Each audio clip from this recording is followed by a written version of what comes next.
How to set TikTok video as a wallpaper. Hey guys, welcome back to another quick and short tutorial video. In this video we are going to learn how you can set a TikTok video as a wallpaper on your mobile. It's a very easy and straightforward process. To learn it, you have to watch this video till the very end. So without any further ado, let's get started. First of all, you have to make sure that you are connected to the internet through Wi-Fi or mobile data.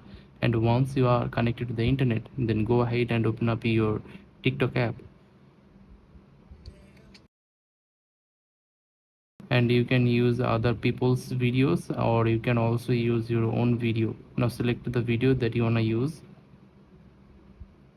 and after that tap on these three dots, and now you have to slide this bar to the left side, and here you'll get set as wallpaper. Tap on it, and after that video will be downloading, so wait a while. And now you have to tap on set as wallpaper, and now again tap on set wallpaper. Then it will ask you home screen or home screen and lock screen both. Now select as you like. Now go back to your home screen, and as you can see that my wallpaper has been changed. If you think this video is useful, then don't forget to like this video and subscribe to the channel. Goodbye.